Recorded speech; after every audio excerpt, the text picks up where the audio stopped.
Welcome into BMOC Bet Buffet, where we bring in big man on campus. Find him on Twitter at Jeff Nadeau.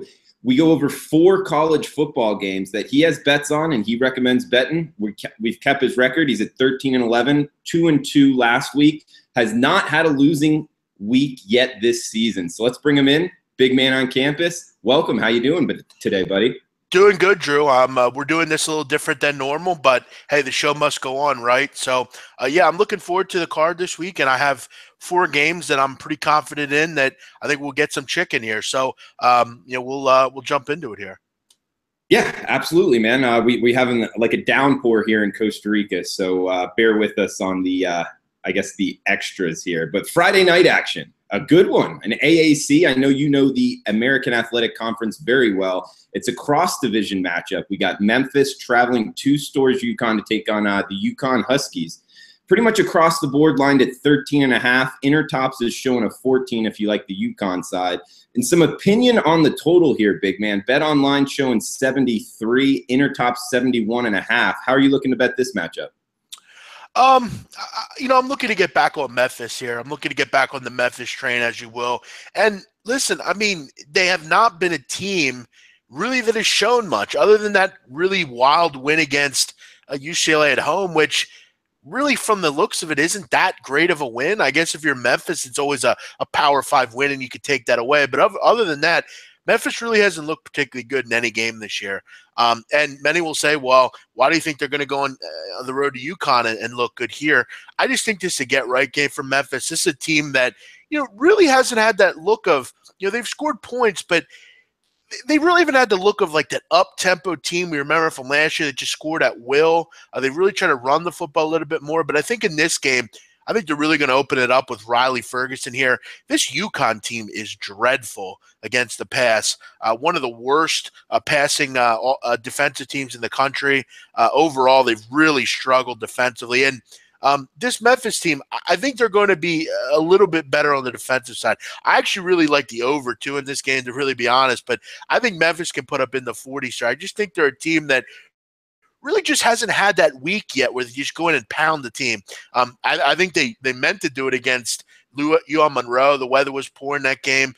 Southern Illinois, they struggled. They still put up a ton of points. I just think this is a good number. Anything above 14, I'm not as interested, but anything under that 2-touchdown mark, I think what they'll do is really just kind of pull away, kind of like what UConn or what SMU did last week to UConn or what Virginia did. UConn's just not a very good football team. I think they're in a little bit of an identity crisis right now. What kind of football team are they? Drew, honestly, it's amazing. They're 12th in the country, UConn, in pass offense, which I think they're kind of, Drew, if you're a Beagle and you pretend to be a Rottweiler, doesn't necessarily make you a Rottweiler. You're still a Beagle at the end of the day. I think they're in a little bit of an identity crisis. I don't think Brian Sheriffs is a throw-first quarterback. I just think they're kind of, they don't really know what they're doing on offense right now.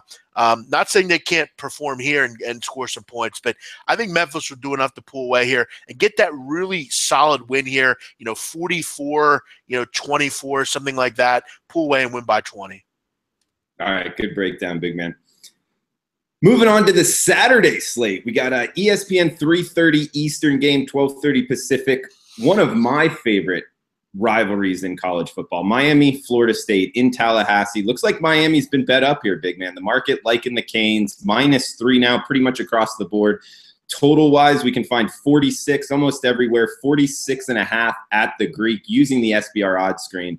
How are you looking to bet Canes Seminoles here, big man?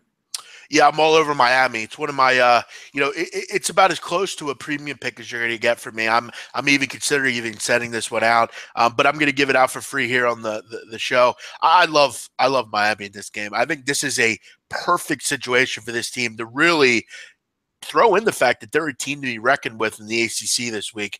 They're off of a very solid win on the road against Duke, and Drew, what was so impressive to me in that game was how well they played on the defensive end.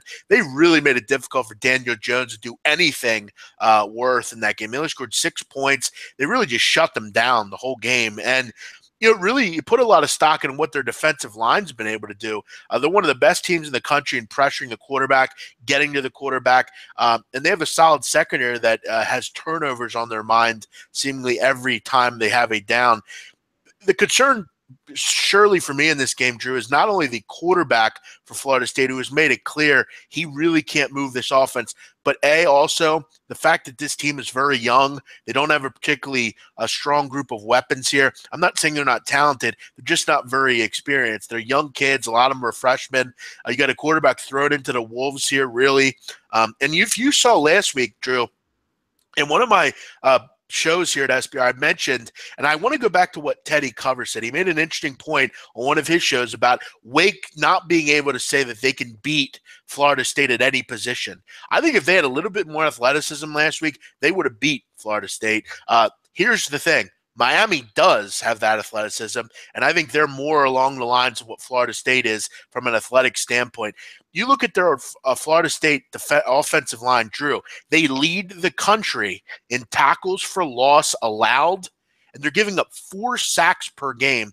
This offensive line is struggling right now. They don't have a ton of weapons. I think they're really going to struggle again to move the football in this game, and I think finally Miami gets a little revenge in Florida State. They've owned them over the years.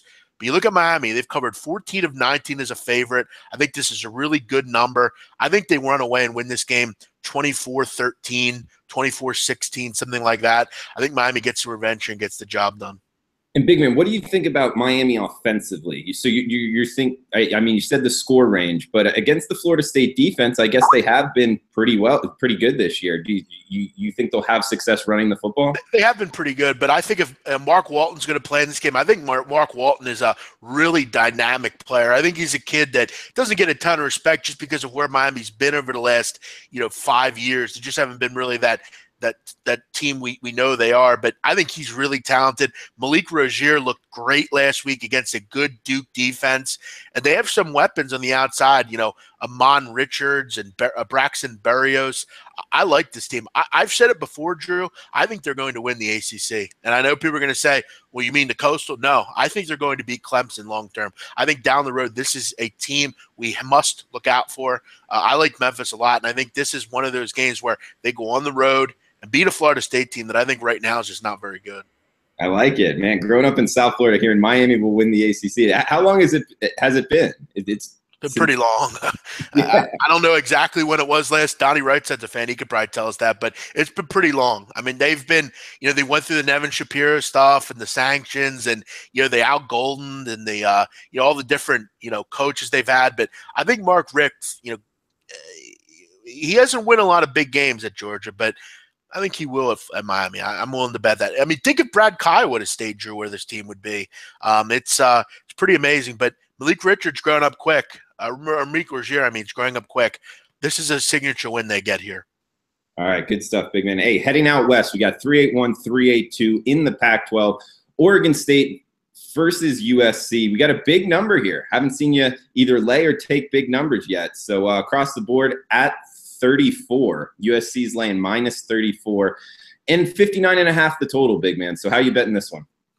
I'm going to lay the number here with the Southern Cal Trojans. I mentioned it on the roundtable. Wasn't really able to give a great breakdown, but here's the breakdown. I mean, USC is a team that really hasn't faced a patsy yet. I mean, they've had a really tough schedule for the most part. I mean, I think the easiest team they faced so far is probably Western Michigan, and they were hamstrung in that game to get a convincing victory. They finally are at home here facing a team in Oregon State who, Drew, I think is among the worst in the country. I think they're bottom 10 team in the country. With Ryan Null out, their star running back, I think they're really going to be hamstrung to move the football, even against a team like USC. I think this is a spot for USC, kind of off an extra day or two of rest, off of a loss on the road, a game in which got pretty ugly. They probably should have won that game, weren't able to do it.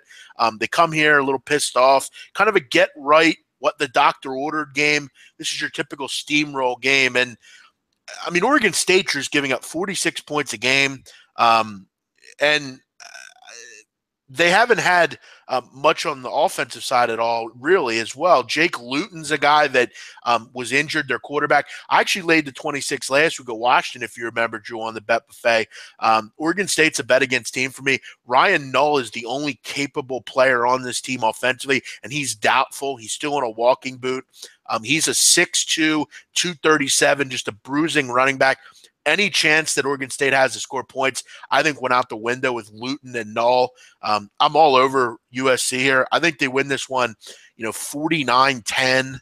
52-13, something like that. I think they shot here and steamroll. They're a little pissed off after last week. Give me USC. They win big here. Yeah, extra time to prepare. USC kind of making a statement. I can see that one. Hey, and last game on the docket here, big man. We got a little bit of a degenerate special. Army versus Rice. Now, you know the military academies very well. Army going on the road to Houston.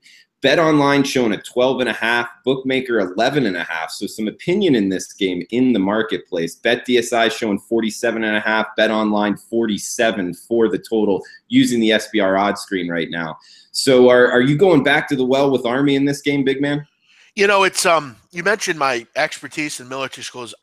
Not this year with Army. I've lost 2 different times with the midshipmen this year, and both times were pretty poor. I mean, they just didn't play well. But, Drew, I think they're priced a little bit better here. This is where Army should be priced, 12.5, 13, anything under that 2-touchdown mark.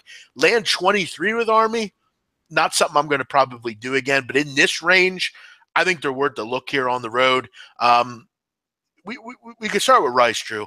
128th in the country in scoring offense, just 11.6 points a game. There's only one team worse than Army or than Rice offensively. They've just been unable to move the ball. David Bailiff is, to me, the next coach on his way out. We saw Sean Kugler get the axe. Bailiff's next. I mean, Drew, in their games this year, they've only scored more than 1 touchdown once in a game this year. They're just not very good, and that one was against UTEP. So I don't put a lot of stock into the fact that they can move the ball. Army's actually a pretty good defense, only giving up about 20 points a game. They're definitely going to get after Rice. I don't think Rice gets over that 14 mark, to be honest with you. And you look at Army, they haven't won on the road yet this year. They've only been on the road twice, and they were the 2 pretty good teams, Ohio State, which we know is very good, and Tulane, who's improved. I think you go on the road here against a team that you're much better than. The focus is always going to be there with the Army team. They're not going to come into this game with kind of we're just going to go in and win easily here. They're always going to give their 100%, and this is a better number as far as when you have 14, when you pull a player, you're usually up by like 30. This isn't going to be a situation where I don't think we're going to be available to have a backdoor just because I think the number's so good. Anything under that 14-point mark, I think Army will be up 30-10 in this game, and it won't really be much of a factor. I think you get a really good number here with a team that will sit on the football, run the football. They don't throw really at all. They have a pretty damn good defense as well, Army. I think this is a 35-10 type of game, 38-13. I think Army goes in and plays a complete football game here. You're getting the number that we want here. We don't have to lay a 3-touchdown or 24 points. This is the number where Army should be priced. And against Rice, who's just lost right now without a paddle, give me Army, 38-10. I think they run away and cover this pretty good number, a lot better number than last week. Big man, I don't necessarily disagree with you, but to give you a little pushback, something I noticed in the Army-UTEP game is they weren't really able to push UTEP's defense back. They weren't dominating at the point of attack. And that's something that makes me pump the brakes on betting Army because UTEP's defense isn't that great. So to compare UTEP's defense to Rice's defense, what are you seeing in Rice's defense where Army's going to have success? Well, I do want to point out in the second half, they did whatever they wanted, Army, against Rice. I mean, they were moving the ball up and down the field. The problem you have with UTEP that you don't have with Rice, UTEP has a decent running back, Quadres Wadley. He can move around. He can make some plays. Rice just doesn't have any playmakers. And I'm not saying that they're going to run all over Rice's defense either, but I just think, if you look at the second half, once Army kind of got into the football game, they really did whatever they wanted. And once that option gets going, and you have to also remember, Drew, I can't imagine Rice sees the option really ever. I was surprised UTEP played so well. I think they were definitely kind of you just played a great game last week and still ended up losing by double digits. But I don't know. It's just something I see with Army. It's a better number here, Drew. That's another thing you want to look at. This number is important. If this was 17.5, I probably wouldn't get involved. But under that 2-touchdown mark, I think you're really set up good here for a pretty sizable win. And in the fact that it's a 21-point game, you're not going to get backdoored. This is where Army should be priced against teams like this, not above 20. All right, good stuff, big man. So lay in the wood. We got Memphis minus 13.5, Miami minus 3, USC minus 34, and Army minus 11.5 at Bookmaker. Those numbers all sound right, big man? Yeah, they do. Looking forward to a big weekend here. I'm a little concerned. I don't have any underdogs here, but I'm kind of targeting teams that, for me, this is how I play. I target poor football teams, and you just try to find get right spots and good spots. So we'll go with it here. We'll see how it goes. Also, Drew, I want to let everyone know I don't have any late games on my bet buffet this week, but keep in mind on Saturday evening, early afternoon, or actually late afternoon, early evening, you and I do a show at SBR. It's a live show like this one to this week where we'll go over the late games in college football. So I urge anyone, if you're around on Saturday afternoon, take a look at what we're doing around, what are we going to do, 5 o'clock maybe? We'll get that time out there and we'll update you on the late games. But, yeah, numbers sound great, Drew. Let's get it going here this week. Yeah, Big Man brings up the show that we're going to be doing Saturday afternoon. 4 Eastern, 5 Eastern, something like that, with the college football card always kind of evolving each week. We haven't set a set time, but hit us up on Twitter. Big Man's on at Jeff Nadeau on Twitter. I'm at Drew Martin Bets. Let us know what times work best for the audience, because we're really trying to set it in. And also a name for the show. It's a great show. We do a quick recap of what happened, then also talking about the late games, like Big Man said. So, hopefully we have fun. We'll go for 30, 45 minutes on Saturdays with that. But Big Man, anything else before we close it out? No, looking forward to the weekend in football, Drew. A lot going on. Excited. Let's hope that the faves don't let us down. Let's hope the puppies aren't barking this week. Thanks again, Drew, and stay safe down there. Yeah, we'll do, Big Man. Please excuse us again on the what's going on here. I don't know. Check out on Google.